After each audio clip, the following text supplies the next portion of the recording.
ሰላም የተከበራችሁ ኢትዮጵያ እንዴት ናችሁ? ማቲያስ ነኝ። ጊር በሚል ተከታታይ የማቀርብላችሁ 121ኛው ቪዲዮ ነው። ዛሬ በፈረንጆቹ ቀን ኖቬምበር 8 2025 ነው። እንግዲህ የዓለም ባንክን አንሎኪንግ ኢትዮጵያስ አርባን ላንድ ኤንድ ሃውሲንግ ማርኬት የሚል በጋራ የተዘጋጀ ሪፖርት እያየን ነው እና እሱን እያየን አሁን አራተኛው ምዕራፍ ላይ ደርሰናል። የአራተኛው ምዕራፍ ሀሳብ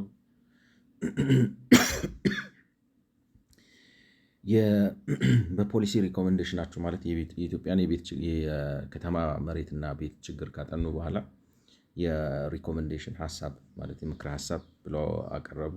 ምክረ ሀሳብ ካቀረቡ በኋላ እንግዲህ ምክረ ሀሳቡ በዋናነት ገቢ ያሰሩና ድጎማ ስታደርጉ ኢላማውን የሳተ ድጎማ እንዳይሆን ማለት ታርጌትድ ይሁን የሚል ነገር ነው ያሉት።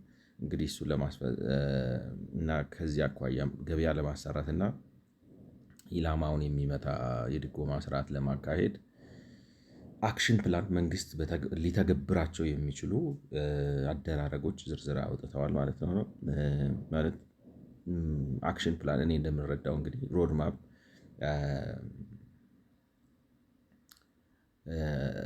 ኢምፕሊሜንቴሽን ሮድማፕ ማለት ወስዳችሁ ፍኖተ ካርታ ማለት ነው። ይህን እሱን እየተከተላችሁ የተወሰዱ እርምጃዎችን በመውሰድ ገበያን ማሰራትና ድጎማው ኢላማው እንዲመታ ማድረግ ትችላላችሁ የሚል እንድምታ ነው ለኔ ያለው። ግን እንግዲህ የትግበራ ፍኖተ ካርታ ወይም የኢምፕሊሜንቴሽን ሮድማፕ ብለው የሚያቀርቡት ነገር ግን ማለት አንዳንዱ እንትን ነው ላይክ ኢምፕሊሜንቴሽን ሮድማፕ አንዳንዱ በበቂ ሁኔታ ዝርዝር አይደለም፣ ዝም ብሎ ግርድፍ ነው። በርቱ ጠንክሮ ቢላችኋል ሰው አይነት ነገር አላላ ላይክ ነው። ስፔሲፊክ ነገር የለው። ስፔሲፊክ ሲኖርም ግን የኢትዮጵያን ሁኔታ ያገናዘበ አይመስልም እና የሆነ የተወሰኑ ነገሮች ተሞክረዋል።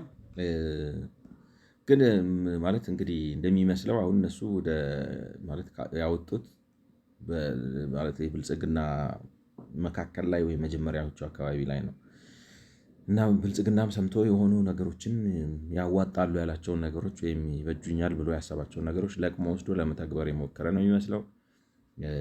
ግን በትክክልም የተረዳው አይመስልም ሁኔታውን፣ ችግሩ ምናምን እና መፍትሄም እያመጣ አይመስልም እና እሱን እያየን ነው ማለት ነው። እንግዲህ እያየን አሁን ከላንድ ፕሮዳክሽን ማለት መሬት እንዴት ይመረጥ፣ ከዛ እንዴት ትራንስፈር ይደረግ እና እንዴት ማኔጅ ይደረግ በሚለው አቅጣጫ ሜትሪክስ አዘጋጅተው የመካከለኛ ጊዜ፣ የአጭር ጊዜ እና የረጅም ጊዜ ማን ምን ይስራ ወዘተ ጉዳዮቹ ምንድን ናቸው እያሉ እንደዚህ አይነት ሰንጠረዥ ወይም ሜትሪክስ አዘጋጅተው እያቀረቡ ነው።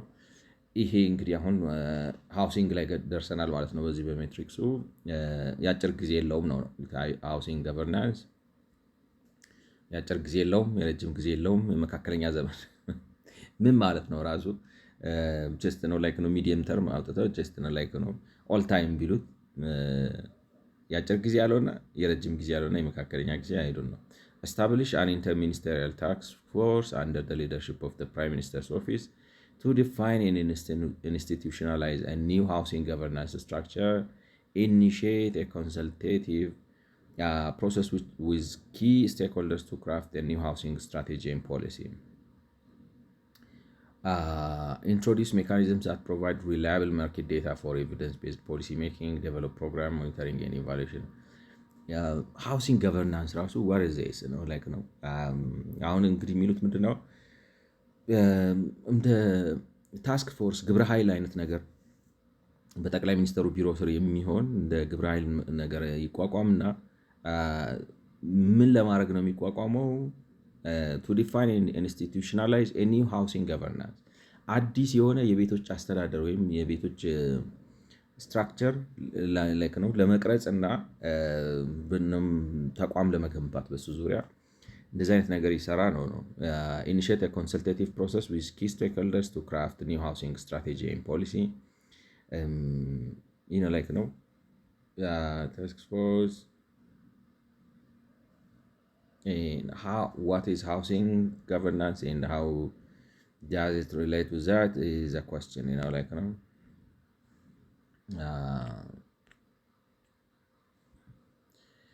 ሃውሲንግ ገቨርናንስ ምን ለማለት ላይክ ነው in the above context like that was an implementation roadmap suggested by WB for Ethiopia for GOE, all right, for GOE I think GO of Ethiopia, all right. And my question, all right, what is housing governance,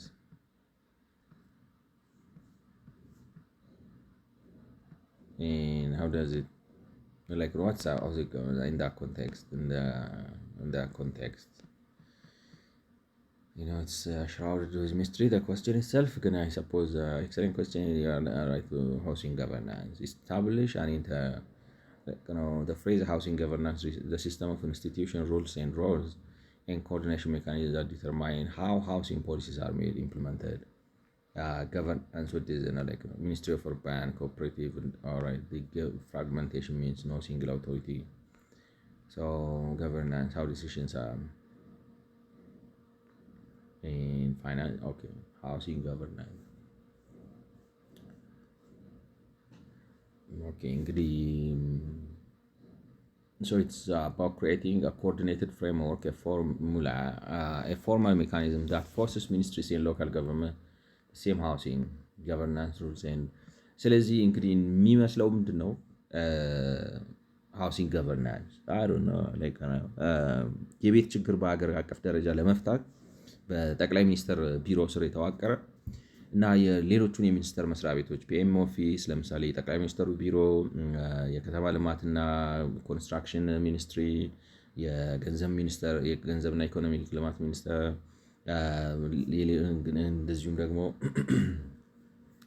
የሌሎች ሚኒስቴር መስሪያ ቤቶችን አብሮ የሚያሰራ ኢንተግሬት አድርጎ የሚያሰራ ላይክ ነው ግብረ ኃይል ወዘተ ወዘተ በሀገር አቀፍ ደረጃ የቤት ችግርን ለመፍታት የሚያስችል ፖሊሲ ያውጡ ነው። ፖሊሲ ማውጣት ቢችሉና መፍትሄ ማግኘት ቢችሉና በጠቅላይ ሚኒስትር ደረጃ እንደዚህ ዲቫይዝ አድርገው አንተ ምን ታደርግላቸዋለህ ማለት የሪኮመንዴሽን ሀሳብ ምንድነው የሚባለው? በኢትዮጵያ ውስጥ ድህነትን ለመፍታት የምክር ሀሳብ አለኝ ብለህ መጥተህ ምክር ሀሳቢ በጠቅላይ ሚኒስትር ደረጃ አንድ ግብረ ኃይል ይቋቋምና በጠቅላይ ሚኒስትሩ ቢሮ ስር ሆኖ መፍትሄ ያፈላልግ አይነት ነገር ነው። ሰው ላይክ ነው ዝም ብሎ እንዴት ልበላችሁ ድፍን ነው ለእኔ ነው። እና ለምን የቤትን ችግር በዚህ መልኩ ይፍቱ? ሶ ጀነራል ለእኔ ነው ላ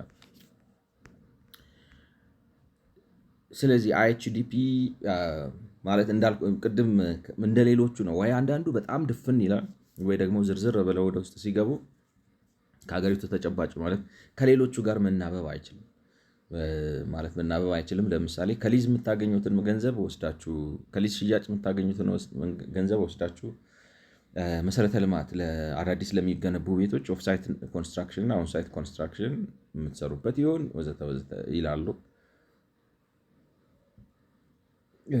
እና በአጠቃላይ ከሊዝ የምታገኙትን ገንዘብ በሙሉ የቤት ችግርና ችግርን ለመፍታት ብቻ አውሉት ይሆናሉ።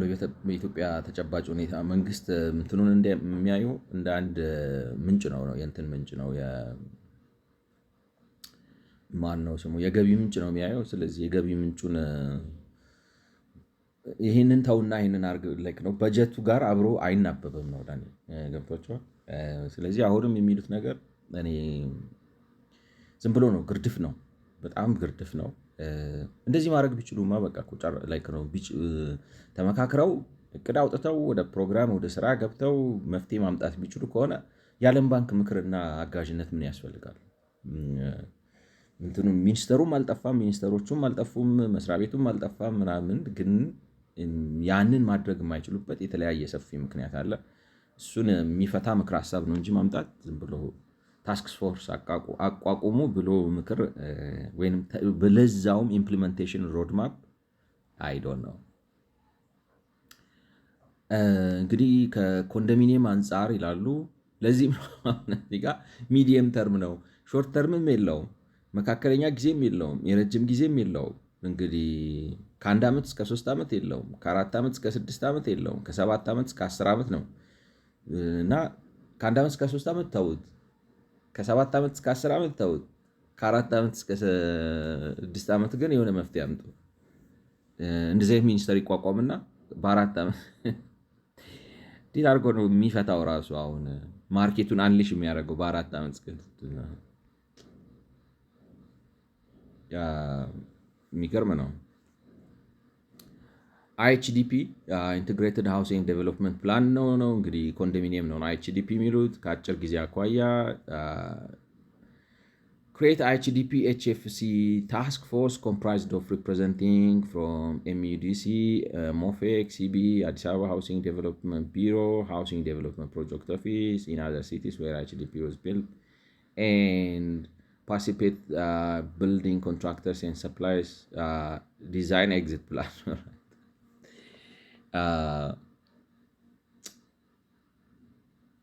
ማለት ባለድርሻ አካላቶችን እንግዲህ ኤችኤፍሲ ስፔሲፊካሊ ምን እንደሆነ ማለት ሄደን ልናየው እንችላለን። ምህጻረ ቃሉ ምን ማለት እንደሆነ ግን ትርጉሙን ስላገኘ ነው። ትርጉም የለውም። አወቅ ነው አላወቅ ነው። እንግዲህ የሚሉት ምንድነው? ከተማ ልማትና ኮንስትራክሽን ሚኒስቴር፣ የገንዘብና የኢኮኖሚ ልማት ሚኒስቴር፣ ንግድ ባንክ፣ አዲስ አበባ የቤቶች ልማት ቢሮ፣ የተለያዩ የቤቶች ልማት ፕሮጀክት ኦፊሶችን በሌሎች ከተሞች ያሉት ከአዲስ አበባ ውጭ ያሉት እነሱም በሙሉ አሰባስቡና እንዴት አድርገን ነው ስልታዊ ማፈግፈግ የምናደርገው ከኮንዶሚኒየም ግንባታ ማለት ኤግዚት ፕላን ማለት መውጫ እቅድ ማለት የመውጫ እቅድ ማለት ኤግዚት እንዴት አድርገን ነው ይሄ ነገር በቃ አያስኬድም፣ አይሰራም። ስለዚህ ቀስ ብለን በፕላን ኤግዚት እናድርግ ነው እና እንደዚህ አይነት የመሸሽ የማፈግፈግ ስልታዊ ማፈግፈግ አድርጉ ነው የማድረጊያ እቅድ አውጡ። እንግዲህ እነዚህ ናቸው የሚሰሩት። ማን ናቸው ነው? አሁን የዘረዘርናቸው ተቋማት ናቸው ማለት ነው። ፓይለት ላንድ ሊዝ አክሽንስ ቱ ካፕቸር ቫልዩ ፎር ካፒታላይዚንግ ዘ ታርጌትድ ሰብሲዲ ስኪም፣ ዲዛይን የታርጌትድ ሰብሲዲ ስኪም፣ ኮንዳክት ፕሪ-ፊዚቢሊቲ በጀት አናሊሲስ። ማለት ከአይኤችዲፒ ጋር ይሄ ምን እንደሚያገናኘው ባይገባኝም ማለት አሁን ላይ ብለውታል። እንግዲህ የሚሉት ምንድነው? መሬት ሽጥና መሬት በጨረታ አቅርብ። አሁን መንግስት እንግዲህ መሬት በጨረታ ያቀርባል፣ ግን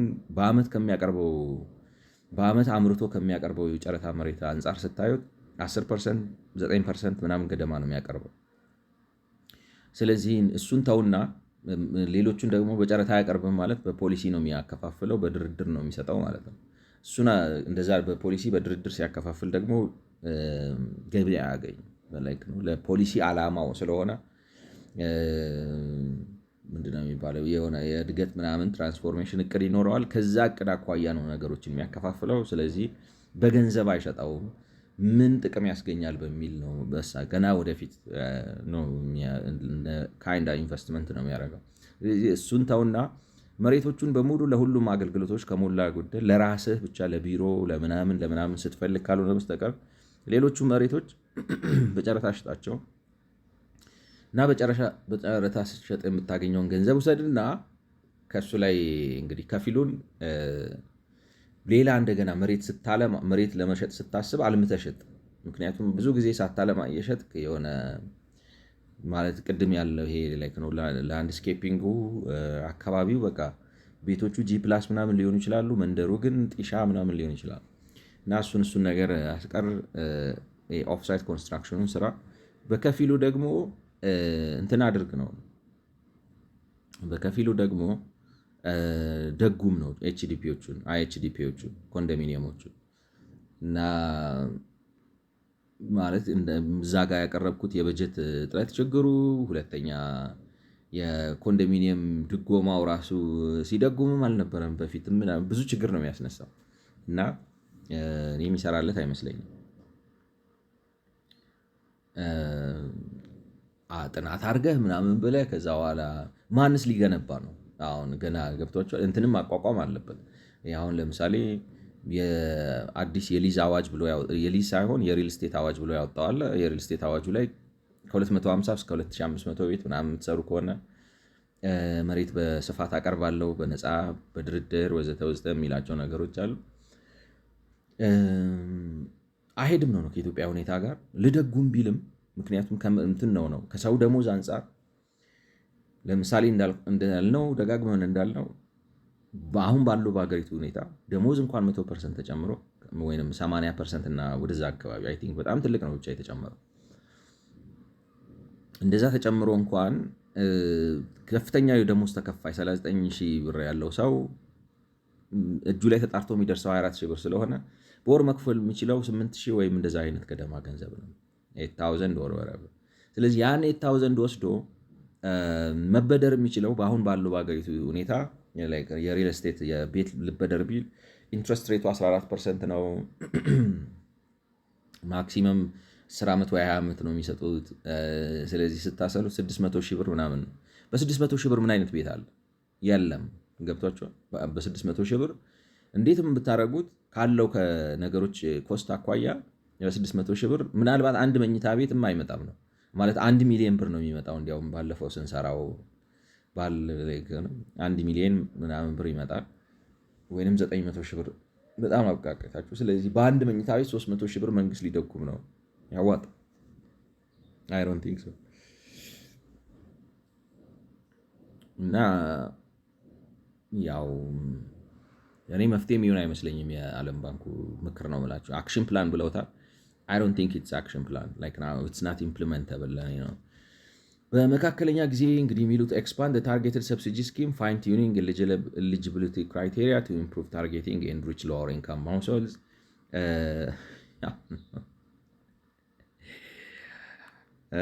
በፊት ኢህአዴግ ስልችት ያደረግ ነበር አይደለም። የሆነ ችግር ሲመጣ በቃ በጣም ቆንጆ ማምለጫ ነች። ምን ይላል እንግዲህ የአጭር ጊዜ የመካከለኛ ጊዜ የረጅም ጊዜ መፍትሄ ሀሳቦችን አዘጋጅተን በጊዜያዊነት ይህን እያደረግን በመካከል እና ናቲንግ ነው ገብቷቸዋል። እንዴት ልበላችሁ፣ ለጊዜው ችግር የሆነች ነገር አደርጋለሁ ብሎ የሆነች የምትታይ ነገር ያደርጋል። በመካከለኛ ጊዜ ግን ጥናት ላይ ነኝ ይላቸዋል፣ ወይ ዝግጅት ላይ ነኝ ይላቸዋል። ሌላም ቀን ስትመጡ ምንድነው ኢት ኪፕስ ፖስትፖኒንግ ገብቷቸዋል። ኢት ኪፕስ ኪኪንግ ዘ ካን ላይክ ነው ሮድ ነገርየው እየተንከባለለ ይሄዳል። ሳይሰራ ጨርሶ ውለቅ ብሎ እና በመንግስት ማለት ይህ መንግስት አይሰለቸውም ምክንያት ማቅረብ ላይክ ነው ምናምን እል ነበር። ዓለም ባንክም እንደዛው ነው አረፈው ማለት ጭር ጊዜ ላችኋል። መካከለኛ ጊዜ ሚኒንግለስ የሆኑ ነገሮች ናቸው ማለት ማምለጫ ስኬፕ ራውት እና ብሎ ነው እንትን ነው ፋይን ቲዩን አርጉትና እንዴት አድርገህ ነው ፋይን ቲዩን የምታደርገው? እኛ ሀገር እኮ ማለት ራሱ ዝቅ ብላይክ ነው። ከቤት አንጻር ከመጣችሁ ራሱ ከፍተኛ የሚከፈለው ሰውዬ ቀዳሚ የሰብሲዲ ወይም የድጎማ ቀዳሚ ተጠቃሚ ነው የሚሆነው። ስለዚህ ታች ያለውማ በቃ በፍጹም ቤቱን ገዝተው ካልሰጠኸው ራሱ አይሆንም። በ300,000 ብር በ400,000 ብር አሁን 300,000 ብር ራሱ ብታደረግ መክፈል አይችልም ብዙ ሰው 400,000 ብር እንኳን ቤት። ስለዚህ ፋይንቲውን ምንም ፋይንቲውን የሚሆን ነገር ያለ አይመስለኝም ነው። ስለዚህ አክሽን ፕላን ኤምቲ ነው። እንግዲህ ከፋይናንሲንግ አንጻር ማለት የብድር ገበያውን ማሰራት ነው። ሃውሲንግ ፋይናንስ ማለት ኤክስፓንድ ኤንቢስ ባንኪንግ ሱፐርቪዥን ኤንድ ኮንሱመር ፕሮቴክሽን አክቲቪቲስ ምን ማለት ነው? አስፋፋው የብሔራዊ ባንክን ቁጥጥርና የደንበኞችን ላይክ ነው ደንበኞችን ጥቅም ማስከበር ኃላፊነቱን አስፋፋው። what does it mean? ኦፍ ኮርስ አሁን ለምሳሌ ሬጅስትሬሽን አክቱ ቢኖር ኖሮ አሁን ሪል ስቴት አዋጅ ብለው ያወጡት በትክክል ቢገባቸውና ቢተገብሩት ኖሮ ወይም አትሊስት ሬጉሌተሪ አቧዲ አቋቁመ የትራንዛክሽኖቹ ምናምን እንደዚህ አድርገህ ቢያስቀምጡት ጥሩ ነበር። ግን ትርጉም አልባ ነው ማለት በጣም ጀነራል ነው። ሃውሲንግ ፋይናንስ እንግዲህ ከአጭር ጊዜ አንጻር የሚያነሱት ማለት ነው። ከዛ ቴክ ሜጀርስ ቱ ኢንክሪዝ ትራንስፓረንሲ ኤንድ ፍሎ ኦፍ ኢንፎርሜሽን ኢን ሃውሲንግ ፋይናንስ ኤንድ ሪል ስቴት ኢንዱስትሪ፣ ግልፀኝነትና የመረጃ ልውውጥ እንዲኖር በሃውሲንግ በቤት ገበያ ውስጥ የተቻለን አድርግ ነው። ምን ማለት ነው? ገብቷቸዋል? እንዴት ልበላችሁ? ጠቅለል ያለ ነው። ሬጅስትሬሽን አክቱ እንደዚህ አይነት የሬጅስትሬሽን አክት ይኖረ፣ ሬጅስትሬሽኑ እንደዚህ ነው የሚሰራው፣ ይሄን አደርግ፣ ይሄ ብታደርግ እንደዚህ ብለው ቢያስቀምጡት ኖሮ የተሻለ ይሆን ነበር። አሁን ግን እንኳንም ዘንቦብሽ ነው። ድሮንም ጤዛ ነች ስለሆነ መንግስት እኔ አንደርስታንድ ወስዶት እንዴት አድርጎ ነው አሁን በሪል ስቴት ገበያ ውስጥ ኢንፎርሜሽን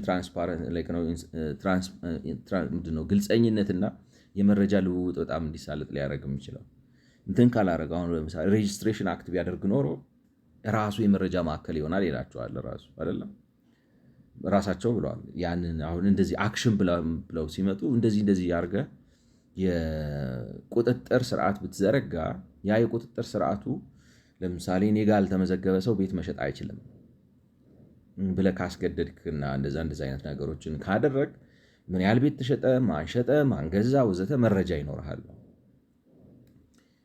አሁን ግን እንዴት አድርገህ ነው የምታሰባስበው? ማለት ዝም ብለህ እንደዚህ አድርጉ መረጃ ስርዓት ፍጠር፣ ምንም እኔ እንዳልኳችሁ ግርድፍ ነው። ኢንክሪዝ አክሰስ ቱ ሎንግ ተርም ፈንድስ አላው ፔንሽን ፈንድስ ቱ ዳይቨርሲፋይ አዌይ ፍሮም ቲ-ቢልስ ኤንድ ኢንቨስት ላርጀር ሼር ኦፍ አሴት ኢንቱ ሊስትድ ባንክስ ኦር ቦንድ ማርኬት። እኔ ኦኬ ላይክ ነው። በኢትዮጵያ ውስጥ እንግዲህ ፔንሽን ፈንዶች የጡረታ ገንዘብ አይዶን ነው የግል መስሪያ ቤት በመንግስት ጡረታ ነው የሚያስቀምጡት አላውቅም። አሜሪካን ሀገር ራሱ አሁን ለምሳሌ የመንግስት በጀት ከተሰጣችሁ በኋላ በጀት ቢተርፍባችሁ እጃችሁ ላይ ካሽ ቢቀር ያንን ካሽ ወስዳችሁ ኢንቨስት እንድታደርጉት አይፈቅድላችሁ። ራሱ ጋር አምጡት ነው የሚላችሁ። ከኔ ቦንድ ግዛ ነው የሚለው እንጂ ኢንቨስት እንድታደርጉት አይፈቅድም። እና መንግስት ማለት የሰዎች ጡረታ ወስደው ጋምብል ኢንቨስትመንት ሪስክ እንዲወስዱበት መፍቀድ ያለበት አይመስለኝም። በተለይ በእኛ ሀገር ሁኔታ ገና ማርኬቱ ማለት ባልዳበረበት ምንም የለም እኮ የኢትዮጵያ ውስጥ ማርኬት እና ወስደው ባንኮች ጋር ያስቀምጡት ምናምን እና ባንኮች ያበድሩት። ሎንግ ተርም ፈንድ እንደዚህ አይነት አሁን የኢንሹራንስ ምናምን ረጃጅም ጊዜ የሚቆዩ ገንዘቦች መጥተው ባንኮች ውስጥ ይግቡ። እኔ አይዶን ነው። በተለይ ከፔንሽን ፈንድ ሀገሩ በጣም ሳይጠናከርና ትራንስፓረንሲው ፋይናንሻል ሲስተሙ እንደዛም እንኳን ሆኖ አሜሪካን ሀገር ፎርዋንኬያቸውን ሉዝ ያደርጋሉ። ሰዎች ለብዙ ዘመን የቆጠቡት ገንዘብ ይጠፋል። እና እኔ እስካሁን እውነት ለመናገር እውነቴን ነው የምላችሁ አንድ ተተግብሮ ለውጥ ያመጣል ብላችሁ ተስፋ የምታደርጉበት ሪኮሜንዴሽን ማየት አልቻልኩም። ከዛ እንግዲህ ይሄ እንግዲህ ከአጭር ጊዜ አኳያ ነው። ከመካከለኛ ጊዜ አኳያ ምን ይላሉ? ፋይናላይዝ ዘ ሪል ስቴት ፕሮክላሜሽን ኤንድ ዴቨሎፒንግ ኢምፕሊሜንቴሽን ሬጉሌሽን ቱ ፕሮቴክት ዘ ኢንትረስት ኦፍ ኮንሱመርስ ኢን ዘ ሪል ስቴት ሴክተር ኤንድ ኢንክሪዝ ኮንፊደንስ ኢን ትራንስፓረንሲ ኢን ዘ ማርኬት ዲስ ሜይ ኢንክሉድ ዘ ክሬሽን ኦፍ ሪል ስቴት። አሁን ይሄ ጥሩ ነው ገብቷቸዋል። ሪል ስቴት ሬጉላቶሪ አውቶሪቲ ኤንድ ኢንፎርሜሽን ሴንተር ይሄ ፍጠረው ስራው ምናምን ይሄ እንትናው ነው፣ ግን ለመፍጠር ሞክሯል።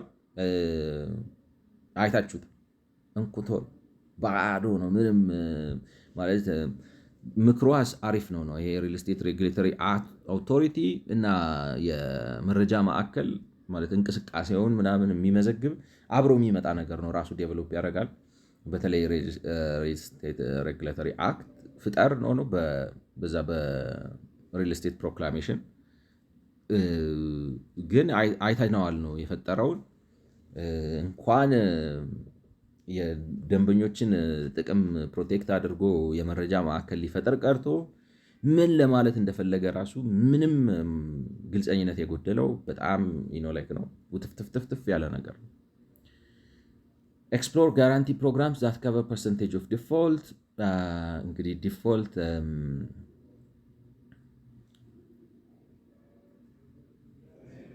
ብድሮች ከተወሰዱ በኋላ ሰዎች ብድር ተበድረው ያለመክፈል ነገር ቢመጣ ዋስትና የብድር ዋስትና ፍቃድ እንትን አይነት ነገር ነው። እንደዚ አይነት ነገር ይዘና ነው። አይ ዶንት ኖ ጥሩ ይመስለኛል፣ ግን አቅም የለም እኮ ነው። እኛ ሀገር አሁን ሰው ገበያ የመፍጠር አንዱ ሰፕላይ ብቻ አይደለም። ገበያ ሰፕላይም ነው ዲማንድም ነው። ሰፕላይ እንኳን እንደው አይፈጠርም በዚህ መልኩ። እንደዚህ በዚህ መልኩ ራሱ ሄደ ሰፕላይ ብትፈጠር ዲማንድ ማምጣት ግን አይቻልም። ምክንያቱም በጣም በጣም ከገበያው አንጻር ለቤት ለመኪና ምናምን የሚሆን ክፍያ የሚከፈለው ሰው የለም ኢትዮጵያ ውስጥ። ትልቅ የምትለውም ሰው ራሱ ነው ከገበያው ማለት ነው። ገበያ ውስጥ ካለው የዋጋ ሁኔታ አንጻር ለቤት ለመኪና የሚሆን ተከፋይ የለም። ስለዚህ ዲማንድ ልትፈጥር አትችልም። ማለት አሉ የተወሰኑ ሰዎች፣ በአብዛኛው በንግድ ላይ የተሰማራ ወይ ውጭ ቤተሰብ ያለው ወይ ከመንግስት ጋር በአንዳች መልኩ የተሻረከ ሰው ነው እንጂ ጤናማ የሆነ ገብቷቻ ማለት በንግድ ላይ የተሰማራውም ሰው ደግሞ ይሄ ሚዲየም እና ኢንካም የምትሉት እንኳን አይደለም። በደንብ እያገላበጠ የሚነግድ ምናምን እንደዚ አይነት ነጋዴ ካልሆነ በስተቀር ኢትዮጵያ ውስጥ ቤት መግዛት የሚችለው ሰው የለም ነው። ኖርማል ሰራተኛው፣ መካከለኛ ስራ የሚሰራው ወዘተ ወዘተም ሰው ቤት ለመግዛት የሚያስችል ካፒታል ያለው አይመስለኝም። እና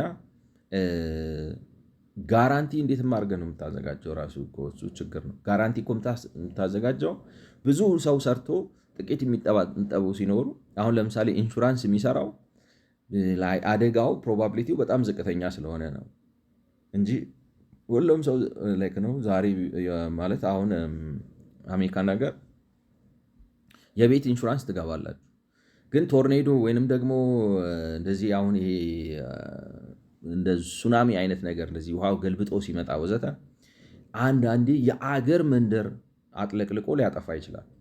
የዛኔ አንከፍልም ነው የሚሉት ሊትራ። ምክንያቱም አይችሉም። ይህ አምጥተው ይከፍላሉ ማለት ሁሉም ሰው ጋር አንድ ጊዜ ከደረሰ ዲካንት አፎርድ ማለት በቃ ላይ ነው እንትኑ ኢንሹራንስ ኢንዱስትሪው ራሱ ይከስራል። በቃ አይሆንም። መንግስት ራሱ ጣልቃ ገብቶ በሌላ መንገድ ምናምን አድርጎ ነው የሚሰራው። ማለት ያው የአሜሪካ መንግስት ስለሆነ ብዙ ገንዘብ አለው፣ አቅም አለው ወዘተ። እና እኛም ሀገር አሁን ዋስትና ልስጥ ብትል ለሁሉም ነው ለሁሉም። ያኛውስ እሺ የተፈጥሮ አደጋ ነው የሆነ ጊዜ ነው ትላለህ። ይሄ ሰው ሰራሽ የሆነ ቋሚ አደጋ ነው የኢትዮጵያ ደህንነት ማለት ሰው ፈጠር የሆነ ግን ጊዜ ማይሽረው ቋሚ አደጋ ነው። ለዚህ ዋስትና እሰጣለሁ ብትል እንኳን አንተ እንጃ የዓለም ባንክ ራሱ ዋስትና መስጠት የሚችል እንደኔ ነው የምላችሁ። ኤክስፕሎር ክሬሽን ኦፍ ፋሲሊቲ ዳት ፕሮቫይድስ ዴቨሎፕመንት ፋይናንስ ሎንስ ቱ ስሞል ስኬል ዴቨሎፐርስ አንደርቴኪንግ አፎርደብል ሃውሲንግ ዴቨሎፕመንት። ዝቅተኛ ደረጃ ያለው የብድር አገልግሎት ለአልሚዎች ለገዢዎችን ብቻ ሳይሆን በተለይ ደግሞ መካከለኛና ዝቅተኛ ገቢ ላላቸው ሰዎች ቤት የሚያለሙ አልሚዎችን ብድር የሚሰጣቸው ውስጣቸው ነው። ግን ብድር ስላጡ አይመስለኝም ነው። ያው እንዳልኳችሁ ማርኬት ይሰራል እኮ። ባንኮቹ ብር ባይኖራቸው እንኳን ብሔራዊ ባንክ በፖሊሲ ሬት ምናምን ብሎ ብድር ይሰጣቸዋል። ካሽን ዲፖዚት ሞቢላይዝ ማድረግ ባይችሉ እንኳን እና ግን ቤቶቹን ተገንብተው እኔ ምን ያህል እውነት እንደሆነ አላውቅም። አሁን ማለት ቢገነባ የሚገዛው ሰው አለ ወይ? አይመስለኝም ነው። በገበያ ደረጃ ነው። የረጅም ጊዜ ኤክስፕሎር ኢሹዋንስ ኦፍ ሃውሲንግ ቦንድስ ኦር ክሬሽን ኦፍ ሞርጌጅ ሪፋይናንስ ፋሲሊቲ ቱ ፕሮቫይድ ሞር ሊኩዲቲ ሎንግ ተርም እንትን ነው ማለት ቦንድ ለቤት ግንባታ የሚሆን አሁን ለምሳሌ መንግስት የሚደጉም ከሆነ ወይንም ደግሞ ቤት የሚሰራ ከሆነ ቦንድ ሸጦ አሁንም ለምሳሌ ኮንዶሚኒየም የሚሰራው ቦንድ ሸጦ ነው። ግን ቦንዱን በገበያ አይደለም የሚሸጠው ነው ማለት የግምጃ ቤት ሰነድ ይሸጥና እሱን ሲሸጥ ገዢው ብር ይሰጠዋል። ያንን ብር ይወስድና ቤት ይሰራበትና ቤቱን ሲያስተላልፍ ከሚያገኘው ብር አምጥቶ ብድር ማለት ቦንዱን ከገዛው ሰው መልሶ ቦንዱን ይገዛል ማለት ነው። በሌላ አማርኛ ተበድሮ ነው የሚሰራው ነው። ግን የሚያደርገው ብዙ ጊዜ ሲበደር ከገበያው አይበደርም። አሁን ችግር የፈጠረውን አይዶ ነው ሰምታችኋ ምናምን ትሪሊየን ደረሰ ምናምን ሲሉ ነበር። አሁን የቦንድ ማርኬት እና ደግሞ ሰው ቦንድ ሲገዛ የአጭር ጊዜ ነው ሰው የሚገዛው፣ የረጅም ጊዜ ከመንግስት አይገዛም። ኮንዶሚኒየም ደግሞ የረጅም ጊዜ ነው እና እንደዚህ አይነት ማርኬት ፍጠር ነው። ግን እንዴት ልበላችሁ ምክሩ ልክ ነው ዓለም የሚሰራበት ነው ወዘተ ነው። እዚህ ሀገር ላይ አምጥተው ግን በሌለ ነገር ላይ ገብቷቸዋል። በሌለ እንዴት ልበላችሁ እንደ ድሮ ቀልድ ማለት ነው በቀላሉ ከምታገኙት ዶሮ የምትሰራ ቆንጆ አሮስቶ ላሳያችሁ ምናምን ተብሎ በፊት የሼፍ ፕሮግራም ምናምን የምግብ ኩኪንግ ማለት ዶሮ በቀላሉ ይገኛል። ኢትዮጵያ ውስጥ ግን አይገኝም፣ አይቀርም። ገብታችኋል? ሼፉ በቀላሉ የሚገኝ እንትን ከዚህ እንደዚህ ኦሊቭ ኦይል ምናምን ብሎ አሁን ኦሊቭ ኦይል ስንት ነው በሊትር? 5,000 ብር፣ 3,000፣ 4,000 ብር እና ስንቱ ኢትዮጵያዊ ነው ኦሊቭ ኦይል 1 ሊትር በ4,000 ምናምን ብር ገዝቶ ዶሮ ምናምን ገዝቶ አሮስቶ በቀላሉ ስጋ እንዲያርጋችሁ ሰርታችሁ ተመጣጠነ ቆንጆ ምግብ መብላት ትችላላችሁ ብለው ይነግሯቸዋል። ላይክ ነው። ዶሮ አለ፣ ቀላል ግን ቀላል አይደለም። እዚያ ጋር ብዙ ውጣ ውረድ አለው እና ምክራቸው እንደዛ ነው። ለእኔ ነው የምላችሁ። አሁን ይሄ ከዚህ አንጻር የሚመክሩት ማለት ነው። እና እንግዲህ ሁሉንም አይሆንም ብለህ ታዲያ ምንድን ነው እኔ ከህገ ክራሲና ከኔ ምክር ውጭ መፍትሄ ያለ አይመስለኝም ነው ማለት ሳየው ቢኖር ማለት በጣም ተመራይበታለሁ ብዙ ነገር በተለይ ሀገሪቱን በማወቅ ደረጃ የመንግስትን ባህሪ፣ ችግሮቹን ወዘተ ውስጥ ያሉትን ቢሮክራቲክ አሰራር፣ የአስተሳሰብ ኦፕሬሽናል የራሳቸውንም የወርልድ ባንክ ነገር አንደርስታንድ ከማድረግ አኳያ ትልቅ ትምህርት ቤት ነው። ግን ከምክረ ሀሳብ ማለት ስለ ሁኔታው ግንዛቤ በመፍጠር በጣም ደስ የሚል ኢንትረስቲንግ ዶኪመንት ነው። በኢትዮጵያ ውስጥ የተሰራ ስለ ሀገሪቱ ኢኮኖሚና ምናምን የሚያወራ እንደዚህ አይነት ነገር ማግኘት አይቻልም። አላገኘውም፣ ሊኖር ይችላል። ግን ፖሊሲ ሪኮሜንዴሽን እና ኢምፕሊሜንቴሽን ሮድማፕ ሲያመጣ ግን እንዳልኳችሁ ነው። በቀላሉ እዚህ አካባቢ ከሚገኝ ዶሮ አሮስቶ ሰርታችሁ ቆንጆ በአጭር ደቂቃ መብላት ትችላላችሁ። ሬንታል ማርኬት እንግዲህ የክራይ ገበያ ነው። በአጭር ጊዜ ኢንካሬጅ ኤግዚስቲንግ ላንድ ሊዝ ሆልደርስ ቱ ቢልድ ባክያርድ ሬንታል ዩኒት ትሩ ቴክኒካል ሰፖርት ኤንድ ስትሪምላይንድ አፕሩቫል ፕሮሰስ ክሬት ክሊር ሬንታል ሎው ዛት ባላንስስ ቴናንት ኤንድ ላንድሎርድ ራይት።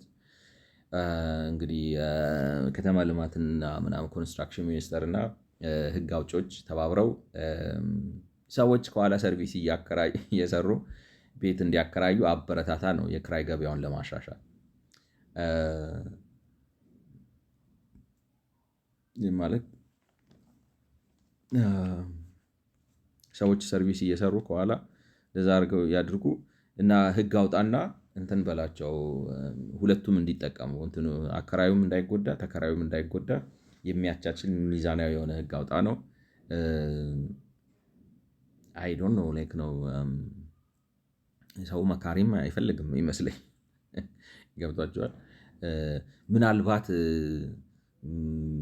አሁን እንትን እንደሚለው ከክራይ በወር ከ2,000 ብር በላይ የምታገኙ ከሆነ ግብር ክፈሉ አይነት ጣጣ ውስጥ መንግስት አትግባ ከሆነ ምናልባት እሱን ተወው ከሆነ ሊያስኬድ ይችላል። ማለት ስፔሲፊክ አሁን የሀገሪቱን ሁኔታ አንደርስታንድ አድርጋችሁ የታክስ ህግህ እንደዚህ ይላል፣ ይሄንን የግብር እንትን ስትሪክትሊ ፎርስ አታረግ። የራሳቸውን ለምሳሌ መኖሪያ ቤታቸው እዛው እየኖሩበት የሚያከራዩ ከሆነ ምንም ቢያገኙ ግብር አልፈልግም ብለህ ብትተወው ገብቷቸው ዝም ብለህ ከ2,000 ብር በላይ መኖሪያ ቤት የሚያከራይ ሰው ካለ በወር ግብር ይክፈል ብትል ሰውየው ላይክ ነው በድብቅ ነው ማከራየት የሚጀምረው። ዘመዴ ነው ብሎ ያኖረዋል። ገብቷቸው እና እንደዛ አይነት ነገር ውስጥ አትግባ ከሆነ ያስኬዳል ብዬ አስባለሁ። እንደዛ ከሆነ ከዛ ባለፈ ግን ኦልሬዲ ደግሞ በተግባር ላይ ያለ ይመስለኛል። ማለት አሁን እንትን ቢሰራ መረጃ እጥረት አለ እንጂ ምን ያህል ሰው ከአክቹዋል ሪልተር ከሆኑ አከራዮች እየተከራየ ማለት አፓርታማ ምናምን ተከራይቶ ይኖራል። ተከራይቶ ከሚኖረው ሰው ምን ያህሉ ሰው ደግሞ በቃ እንደዚህ ጎን ጋር ተሰርተው ምናምን ካሉ ቤቶች ተከራይቶ ይኖራል። መረጃው ተጣርቶ ቢወጣ እኔ እንግዲህ ብዙ ይመስለኛል ካልተሳሳትኩ እና ኦልሬዲ ፕራክቲሱ አለ ይሰራል። ግን መንግስት እንግዲህ ይሄ ረቨኒው ጨምራለሁ በሚል እሳቤ እና ህግ አስከብራለሁ። አሁን የመንግስት ችግር ምንድን ነው? ግብር አትሰበስብም ስለሚባል ምክንያቱም 6.8 ነው። ግብር አትሰበስብም ስለሚባል በቃ የረሳሁት ግብር የቱ ጋ ነው እያለ ከተማ ውስጥ የሚኖር እብድ ነገር ነው የረሳሁት ግብር እና ሄዶ ለመሰብሰብ የሚጣጣሩ ነው የሚመስለው። እሱን አታደርግ ከሆነ ያስኬዳል። በመካከለኛ ጊዜ ኤክስፕሎር ኢንፍራስትራክቸር ዴሊቨሪ ኤንድ ታክስ ዌይቨርስ ኦር አዘር ቤኔፊትስ ፎር ላርጅ ስኬል ፕራይቬት ሴክተር ዴቨሎፕመንት ኦፍ ሬንታል ሃውሲንግ ላይክ ነው። ቤት ሰርተው የሚያከራዩ ኢንቨስተሮች የሚመጡ ከሆነ እኔ መሬት አዘጋጅቼ ማለት መሰረተ ልማት አሟልቼ ምናምን ብዬ እሰጣችኋለሁ። እንደገናም ደግሞ የታክስ ቅናሽ አደርጋለሁ። እናንተ የሰውን አቅም ያገናዘበ ቤት ገንብታችሁ የማከራየት ስራ ውስጥ ከገባችሁ ብሎ ኢንሴንቲቭ ቢያመጣ ይሰራል። አሁን ይሄ ከሬንታል ማርኬት አኳያ ሊተገበር የሚችል የመካከለኛም ጊዜ ሳይሆን ማለት ነው ጥሩ ሶሉሽን ይመስለኛል። ለምሳሌ አቅም ያገናዘበ ቤት ሰርቼ ለምሳሌ እንደ ኮንዶሚኒየም አይነት ኮንስትራክሽን ሰርቼ አሁን ኮንዶሚኒየም በሚከራይበት ዋጋ ለማከራየት እፈልጋለሁ ወዘተ ወዘተ ብሎ አንድ የሆነ እንደዚህ አልሚ የሚመጣ ችግር የለም እኔ መሬት እሰጥሃለሁ፣ መሰረተ ልማት አሟላለሁ፣ ይህን እናደርጋለሁ ቢል መንግስት ጥሩ ይመስለኛል። ሬንት ቱ ባይ ስኪምስ ይሄ ነገር ምን ነበር ባለፈው ማለት ሰውየው ተከራይቶት ከዛ በኋላ እንዲገዛው አድርግ እንትኑ አስቸጋሪ ነው። እንዴት እንደ ላይክ ነው ተከራይቶ እየኖረበት ከዛ በጊዜ ሂደት ቤቱን እንዲገዛ ሁኔታ አመቻችለት። እዛ ላይ መንግስት ሰብሲዲ ማለት ተከራይቶ የሚኖርበትን ቤት እንግዲህ በአንድም በሌላ መንገድ በመንግስት ድጎማ ላይክ ነው ይህንን ቤት የምትገዛው ከሆነ ይህን ያህል ደጉምሃለሁ በሚል አይነት እንደዚህ አይነት ነገር ስኪሞችን አበረታታ ነው። እኔ ምን ያህል ተግባራዊነት ሊኖረው እንደሚችል አፍ ነው አይዲያ ቱ ቢ ኦነስት በኢትዮጵያ ውስጥ ማለት ነው። ኤክስፕሎር ዲማንድ ሳይድ ሰፖርት ሜካኒዝምስ ኢንክሉዲንግ ሬንታል አላዋንስስ ኦር ቫውቸር ፕሮግራምስ ጥሩ ነው። ግን ያው ዞሮ ዞሮ የምንለው ልክ አሁን ለምሳሌ የኢትዮጵያ መንግስት አይደለም የቤት የምግብ ራሱ ቫውቸር አለ ወይ ገብቷቸዋል ማለት ለመመገብ ይሞክራል። አሁን ምንድን ነው አዲስ አበባ ከተማ ውስጥ አሁን በቀደም ያየሁት እንደ ኤንጂኦ የሆኑ ምናምን ሰዎችን የሚመግቡ አንድ ብቻ በ10 ቤት የሚቆጠሩ 30-40 ምናምን ላይክ ነው ሰዎች ምናምን አይቻለሁ። ግን አሁን ቢሳካና ቢቻል ኖሮ ገቢያቸው ከሆነ በታች የሆኑ ሰዎች የምግብ ቫውቸር ቢሰጣቸው እንደ ኩፖን ነገር። ስለዚህ ይሄን ያህል ሩዝ፣ ይሄን ያህል ዘይት፣ ይሄን ያህል ዱቄት ምናምን በወር እንትኑን ራሱን እንትኑን ሄደው በገብቶቸው ከሱፐር ማርኬት ምናምን ቫውቸሩን ሰጥተው መውሰድ እንዲችሉ ወይም ከሆነ ቦታ ሱፐር ማርኬትም ባይሆን ከሆነ ብቻ ከሚታወቁ ለዚህ ዓላማ ተብለው ከተዘጋጁ ከተመረጡ የንግድ እንደዛ ቢወስዱ ጥሩ ነው። ልክ እንደዛው የቤት ድጎማ የቤት ክራይ ድጎማ ቫውቸር አዘጋጅተህ ብትሰጣቸው ነው። ሀሳቡ ጥሩ ነው። ወደፊትም ይሆን ይመስለኛል። ግን መንግስት በጀት አለ ወይ አቅም አለ ወይ? ስንት ሰው ነው ቤት ክራይ የሚፈልገው? ማለት እንዳልኳችሁ በጣም ድህነት አለ በሀገራችን። ሃው ዩ ጎና ዱ ላይክ ነው መንግስት ከአቅሙ በላይ ነው የሚሆንበት እና ሀሳቡ ጥሩ ነው። እንኳን ለቤት ለምግብም ግን የቻለ አይመስለኝም። እንኳን ለቤት ነው ብላችሁ ለምግብም ዝቅተኛ ገቢ ላላቸው ሰዎች ቫውቸር ይሰጣሉ አይመስለኝም። እንግዲህ ለቤት ለምግብ ካልቻለ እንዴት ነው ለቤት የሚችለው ጥያቄ ነው። ግን እንደው ምንድነው የሚባለው ፕራክቲካል ነው ኢምፕሊመንታብል ነው። ግን በጣም ከባድ ነው። በቀላሉ ከዶሮ ማለት አካባቢዎቹ ከምታገኟቸው ዶሮዎች አሮስቶ መስራት ትችላላችሁ አይነት ነገር ነው። በራስ የሚገነቡ ቤቶች ላይ እንግዲህ ያለው የኢምፕሊሜንቴሽን ፕላን ክሬት ሳይትስ ኤንድ ሰርቪስ ፕሮግራምስ ክሬት ሜካኒዝምስ አለው ኤሊጂብል ሴቨርስ ቱ ፓርቲሲፔት ኢን ታርጌት ሰብሲዲ ስኪምስ ላይክ ነው። ምንድን ነው መቆጠብ የሚችሉ ሰዎችን ምረጣቸውና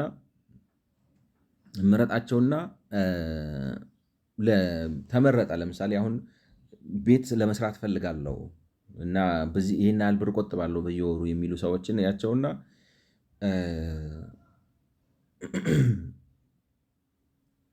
ማለት አንደኛ ደጉማቸው፣ ሁለተኛ ደግሞ ለምሳሌ እንትንም ስጣቸው ነው የተዘጋጀ ቦታ መርጠህ ምናምን ብለህ ራሳቸው እንዲገነቡ ማለት ነው። ቦታ መርጠህ መሰረተ ልማት አሟልተህ ላይክ ነው ዲስፕሊን እንደሆነ የሚቆጥቡ ከሆነ ቅድም አሁን እንዳልኩት የበቆ ስኪም ምናምን ወይ ዋሬቨር ብቻ ለቤት እንደዚህ አሁን አካውንት አዲስ ፕሮዳክት ከፍተህ እዚህ ላይ እንደዚህ አድርጎ ለዚህ ዓመት ምን ላይክ ነው አሁን ለምሳሌ በወር 5,000 ወይም 10,000 ብር ለሚቀጥሉት አይዶን ነው ዓመት ብትቆጥቡ ስንት ይሆናል? 60,000 ብር ይሆናል። 2 ዓመት ብትቆጥቡ 120,000 ይሆናል። 3 ዓመት ብትቆጥቡ 180,000 ይሆናል። ስለዚህ የወሩ 10,000 ብር ለ3 ዓመት ኮንቲኒየስሊ የሚቆጠብ ሰው ካለ ስለዚህ ሰውየው ይችላል ብላችሁ አስዩም አድርጋችሁ የተዘጋጀ መሬት እንደዚህ ያለ ነገር እሰጠዋለሁ፣ የተዘጋጀ ቤት ሊገነባበት የሚችል መሬት እሰጠዋለሁ እና ደግሞ ከብድር ጋርም አያይዘዋለሁ። የሆነ የሚጎለውም ነገር ካለ እኔ እከፍልለታለሁ። ዳት ሚን ሰውየው በወር 10,000 ብር ይችላል ነው። ገብቷቸዋል። በወር 10,000 ብር ከቻለ መገንባት እንዲችል ብድር ማግኘት እንዲችል አመቻችለታለሁ ነው። ግን አሁንስ እንደዛ ቢያደርግ ባንኮቹ ራሳቸው የሚሰሩለት ነው ይመስለኝ። ግን እንደዛ ነው ሀሳቡ።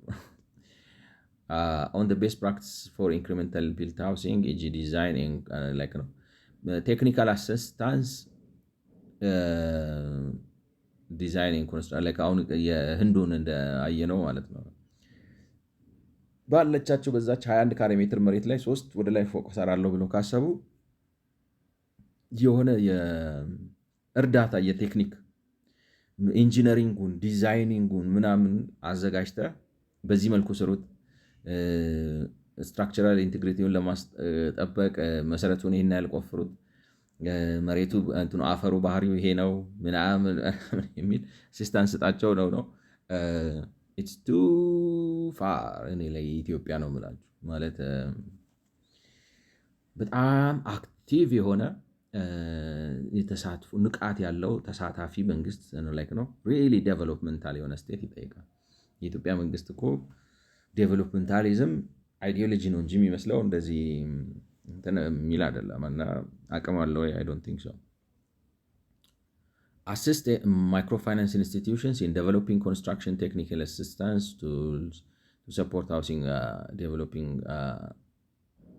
like same thing sophisticated ነው ማይክሮፋይናንሶቹ ምናምን ብለው ራሳቸው ናቸው። እኔ አንዳንዴ ሳስበው እንደሆነ ታውቃላችሁ ራሱ ነው ወርልድ ባንክ አምጥቶ ነው እንግዲህ ይህንን ማይሰሩ የሞቱ ነገሮች አምጥቶ ለመንግስት የሚሰጠውና መንግስትም እሱን ይዞ እየሮጠ በቃ ችግር የሚፈጥረው እኔ እንደዛ ይመስለኛል። ማለት በራሱ ማሰብ የሚችልበት አቅም የለውም መንግስት። ፖሊሲ መቅረጽ፣ አቅጣጫ ማውጣት፣ ፕላን ማውጣት፣ ወደዛ መሄድ ምናምን ላይክ ነው ካፓሲቲው የለውም። ኢትስ ፕሮብለማቲክ ይማብው እና አሁን ማይክሮፋይናንሶች አስቡት እንግዲህ እነዛን ጥቃቅን ቤቶችን የሚያግዙ ኮንስትራክሽን ካምፓኒዎችን ማይክሮፋይናንሶቹ ምን እንዲሆኑ አይነት ነገር ነው። እንዴት ልበላችሁ የሆነ ገንዘብ ብድር አቅራቢም ቴክኒካል አሲስታንስ አቅራቢም እንደዛም አድርገው ደግሞ የሚሰሩት ምንድን ነው ያቺ 21 ካሬ ሜትር ወይም 33 ካሬ ሜትር የሆነች መሬት ላይ ወደ ላይ እንደዚህ ተቀጣጥለው የሚሰሩ G+2 G+1 አይነት ቤቶችን የሚያበረታቱ አይነት ነገር እና ሰዎች እዛችሁ ባለቻቸው ነገር ሆነው ይስሩ ነው። እኔ ያው እንግዲህ እዛ ላይ ያለኝን እንትን ነግሬያችኋለሁ። ሀሳቡ አይመቸኝም። አንድ ሁለት ግን እንዴት ልበላችሁ ማርኬት ይፈልጋል እና ማርኬት ይፈልጋል። ሁለተኛ ደግሞ አቅምም ይፈልጋል። ብዙ ነገር ይፈልጋል። እነዛ ነገሮች የሉ ነው። መጀመሪያ ኢትዮጵያ ውስጥ እኮ መፈጠር ያለበት ራሱ መንግስት ይሁን። the first thing to begin with like ነው። አንተ እስቲ መጀመሪያ መንግስት ሁንልን ማለት አናጢም ሆናለሁ፣ መንገድ ጠራጊም ሆናለሁ፣ እንትንም ሆናለሁ ማለትን ታውና እስቲ መንግስቱን ያ ራሱ አንደርስታንድ አላደረገም መንግስት። ስለዚህ እሱ ራሱ ሂውማን ካፓሲቲ ምናምን ሪዝኒንግ ምናምን ኖሮት ያንን መስራት ያልቻለም ማይክሮፋይናንሶቹ እነዚህን ይስሩ ብትሏቸው እኔ እንጃ ማለት ኢምፕሊመንተብል ነው ወይ ማለት ከቴክኒካል ምንድን ነው ከአገሪቱ ካለው ተጨባጭ ሁኔታ አንጻር ነገርየውን መሬት ላይ ማውረድ ከባድ ይመስለኛል። ግን ከባድ ይመስለኛል ቴክኒካል አይደለም፣ ምህዳር ይፈልጋሉ። አሁን ማይክሮ ፋይናንሶቹ ችግር የለም፣ ምህዳሩ አለ ወይ?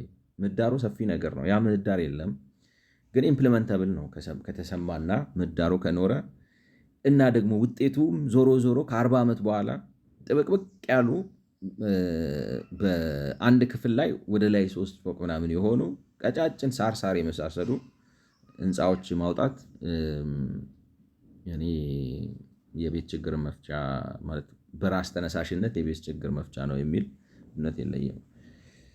Adjust development standards, streamline legal and administrative process, remove fees, etc. to encourage informality. ኢመደበኛነትን አበረታታ። አሁን እንዴት ነው እንደዚህ ተብሎ ሊመከረን የሚችለው? አፍ ነው አይዲያ ገብቷቸዋል። ኢንፎርማሊቲን አበረታታ ማለት ቁጥጥር አታብዛ ነው። ቁጥጥር ስታበዛ አሁን መንግስት ያቺው እዛች 21 ካሬ ሜትር መሬት ላይ ካርታ አልሰጥም ሊል ይችላል። ማለት በሊዝ አልሰጠህም ምን ትርጉም አለው? ምክንያቱም እሷን በሊዝ ይዘህ ለዋ ላይ የሆነ ነገር እያደረግ የሆነ የከተማ እንዲህ ያለ ከተማ ነው የምትፈጥረው፣ የተጥመለመለ ከተማ ነው የምትፈጥረው ብሎ ሊል ይችላል። እነሱ ደግሞ እንደዛ አትበለው ተወው እና ይጥመልመል ብቻ ከአጭር ጊዜ አኳያ ሰውየው መፍትሄ ያገኝና ይኖር እፎይ ይበል እንጂ አንተ ልክ እንደ ትልልቅ ከተማ አስበህ ስለ ጥራት ምናምን አታስብ። አንተ እኮ ትልቅ ከተማ አይደለም፣ ድሃ ነህ፣ የድሃ ሀገር ነህ፣ የድሆች መኖሪያ ነው ወዘተ ነው። እኔ ግን መልካም ምክር ነው ብዬ ለማሰብ ትንሽ ይከብደኛል። ይህንን ብያችሁ ነግራችኋለሁ ባለፈው። ግን ያስኬዳል፣ ኢምፕሊመንተብል ነው።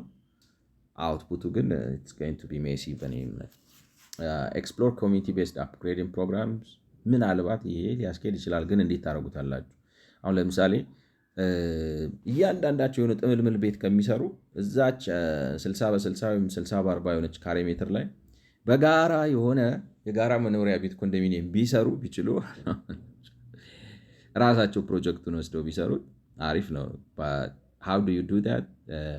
It's a nightmare ማለት የውጭ አሲስታንስ ሳይመጣ በራሳቸው ፋይናንስ አግኝተው እንትን የላቸው ነው ገብቷቸው ራሳቸው። አሁን ትልቁ ችግራቸው ኢንካም ነው። ኢንካም ቢኖራቸው እነሱም ለዛች ለ21 ካሬ ሜትር መሬት ብለው ያዙኝ ልቀቁኝ የሚሉ አይመስልም፣ ወርውረው ነው የሚወጡት። እና እንትን ነው የሚመስለኝ ነው የገቢ ጉዳይ ነው። introduce inclusionary redevelopment models within a mixed income element ነው like ነው inclusionary redevelopment model ምን ነበር inclusionary zoning ያሉት ነገር inclusionary zoning there was something about inclusionary zoning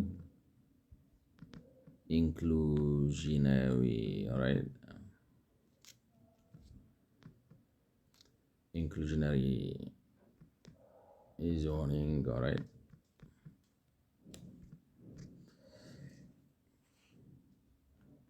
housing policy tool that requires real estate a certain share of okay ምን ነበር የሚለው ሐሳብ እንትን ጠፍቶብኝ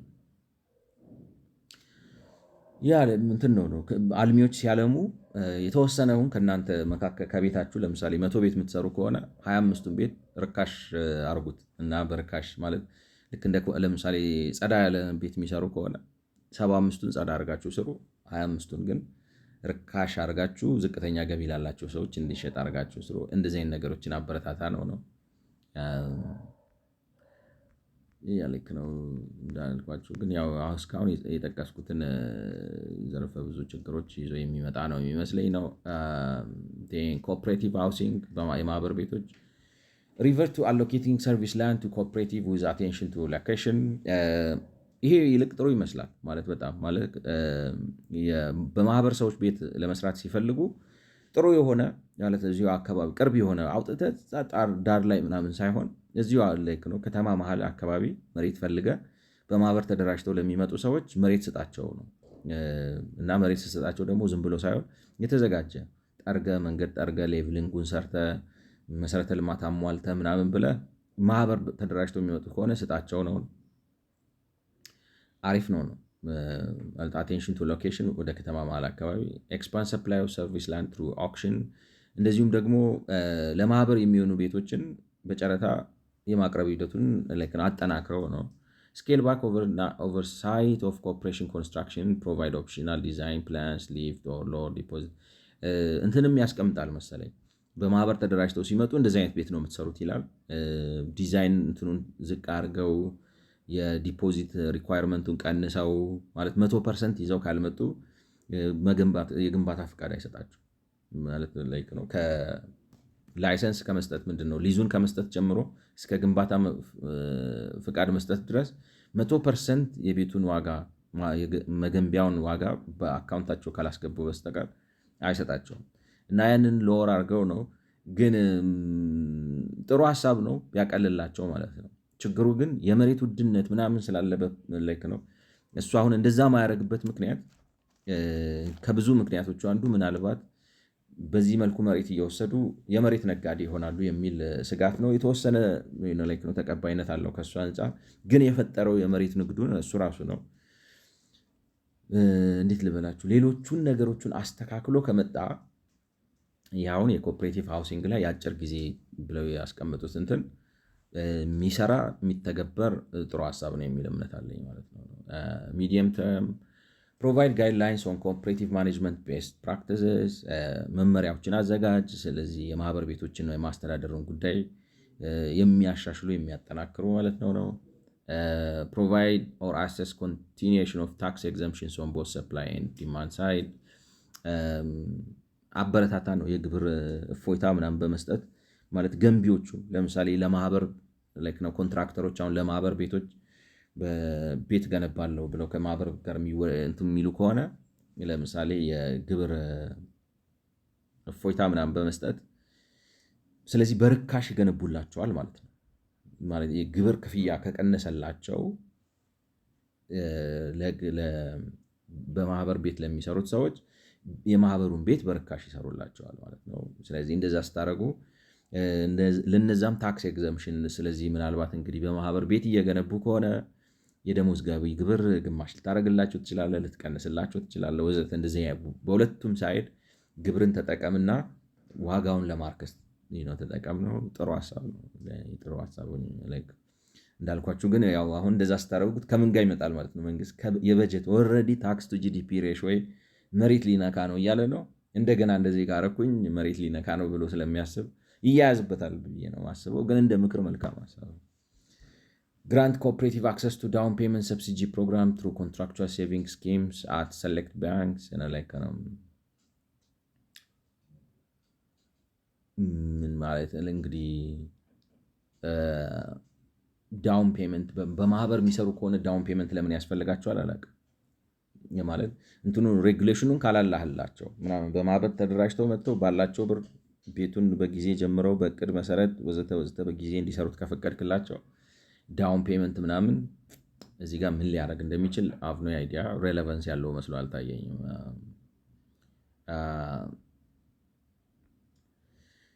በአልሚዎች የሚለማ ቤት ይላል። እንግዲህ አኔክሱን ጨርሰዋለሁ። አይ ቲንክ 7 ደቂቃ ላይ ልሞክረው። በአልሚዎች የሚለማ ሪል ስቴት ቤት ማለቱ ነው።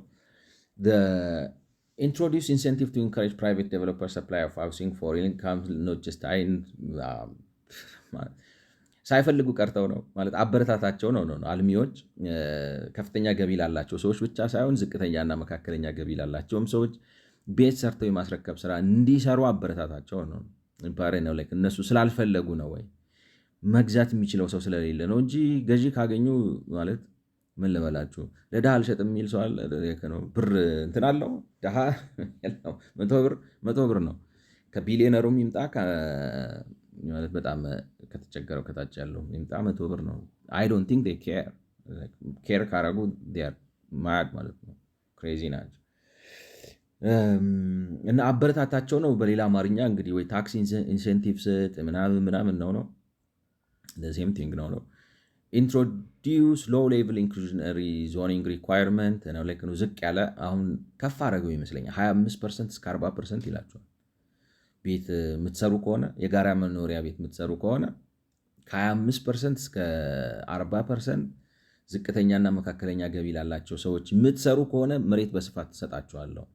ብዙ ይመስለኛል 25 እስከ 40%፣ 20% ወይ 25% ይመስለኛል። እኔ ነው የምላችሁ። እና ዝቅ አርገህ ነው አርገህ እንደዚህ ሎው ሌቭል ኢንክሉዥነሪ ዞኒንግ የሚሉት እሱ ነው። ዝቅ አርገው ማለት ከ25 እስከ 40 እኔ የሚበዛ ይመስለኛል። አለው ፎሬን ካምፓኒስ ቱ ጆይንት ቬንቸር ዊዝ ሎካል ዴቨሎፐርስ ይከለከላሉ ወይ ነው ማለት። በኢትዮጵያ ውስጥ ጆይንት ቬንቸር ውጭና የሀገር ውስጥ ኮንስትራክሽን ካምፓኒ ይከለከላሉ ወይ አላቅም፣ ግን የሪል ስቴት አዋጁ ላይ ፈቅዷል በግልጽ ማለት ነው። ጆይንት ቬንቸር ይቻላል ብሎ ከዚህ ወስዶት ነው የሚመስለው። ጆይንት ቬንቸር ፈቅዷለው፣ ግን ጆይንት ቬንቸሩ መጥቶ ስራ እየሰራ ነው ወይ? እንግዲህ ኦቪዲ መለስ እንትኖች አሉ ፈረንጆች አሉ ምናምን ሲል ነበር።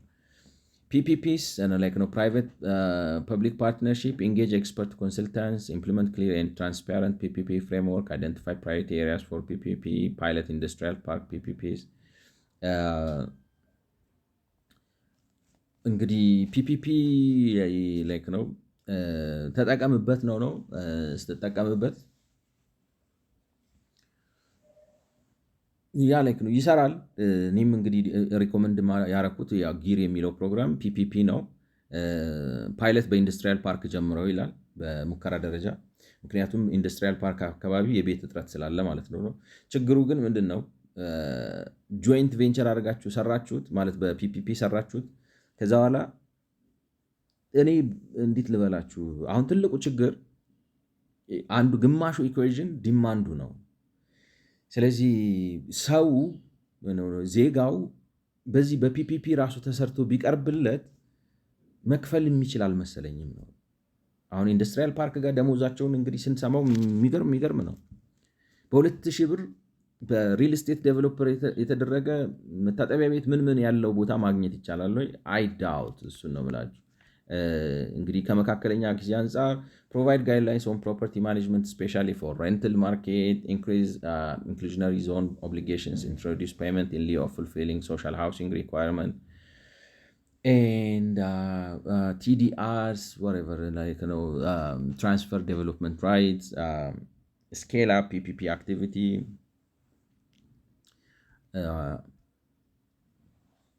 እንግዲህ ሴም ቲንግ ነው ማለት ይሄ ኢዚውን ሰፋ አድርገው አበረታታው ነው። ትራንስፈር ዴቨሎፕመንት ራይት እንዴት እዚህ አካባቢ አረንጓዴ እንዲሆን ስለምፈልግ ማለት ፈኒ ነው። እዚህ አካባቢ አረንጓዴ እንዲሆን ስለምፈልግ እና ከፍ ያሉ ህንፃዎች እንዲገነቡ ስለማልፈቅድ እዚህ አካባቢ ያሉ ሰዎች መገንባት አይችሉም። ነገር ግን የመገንባት መብታቸውን ሌላ አካባቢ ለሚገነባ ሰው መሸጥ ይችላሉ። ምን አይነት ህግ እንደሆነ ራሱ ሊገባኝ አልቻለም እውነት ለመናገር። ትራንስፈር ዴቨሎፕመንት ራይትስ የሚባለው መንግስት ለምን ከዛ ያሸጣል ራሱ አይፈቅድም? ገብቷቸዋል። እና አይ ዶንት ኖ ኢምፕሊኬሽኑ አልገባኝም። እንግዲህ በዚህ ያልቃል ማለት ነው። አኔክሱን አብረን እናየዋለን ማለት ነው። ያው እንደው ጥንቅቅ ለማድረግ ማለት ነው።